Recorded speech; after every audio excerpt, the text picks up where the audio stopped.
Hi, are you ready to make some Colonial cookies? I usually have a really luscious oatmeal cookie recipe that I love. It's got a little coconut in it. It's got a little water in it that keeps them real soft.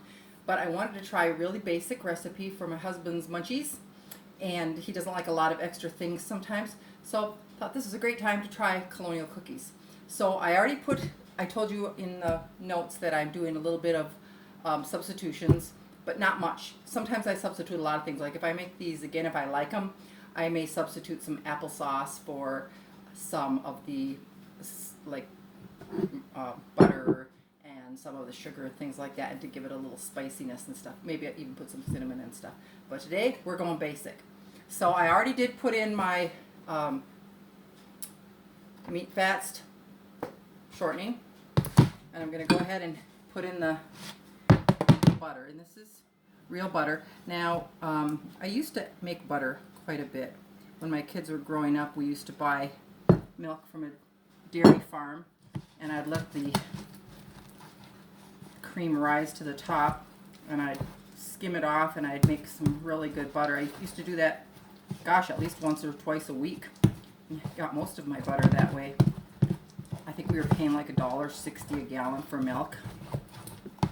But the shortening and the butter blends really nicely together, and it doesn't change the consistency of the cookie much at all. So these cookies just call for butter, and again, I doubled the recipe that's written below, and it calls for flour. There's my 2 cups of flour, and my 4 cups of oats. Now, I have friends that buy some really good oats. These are just plain old from the store, not quick oats. And then my couple teaspoons of baking soda. Oh, I know what I forgot to put in. I already screwed up already. My sugar. Actually, I want that to mix really good. So I'm going to take this out. You can tell I don't do these kinds of videos very often, and now you know why. I'm gonna pull the flour, the dry ingredients, mostly out, not all of it. Because I forgot to put the sugar, because in the recipe I talked about the sugar cone. How do you like that? That's my attempt at a sugar cone, but I'm using brown sugar. Yeah, I don't normally do recipes online because I get a little nervous and I forget something. But this will be just fine. It doesn't call for any eggs, which I thought was interesting. No eggs. Just the flour and the lard.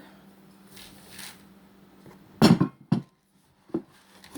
then at least my baking soda, get that in there. I just thought it'd be fun to do this together, and then I'll put a plate of the finished product out. Now, what they say that you have to do is make little balls and flatten them. And it'll be interesting to see how much they spread out. We'll find out. So anyhow, I'm not going to put you through this whole thing. I just thought I would have you join me for a little bit, and I'll show you a picture of the finished product when it's done. Okay?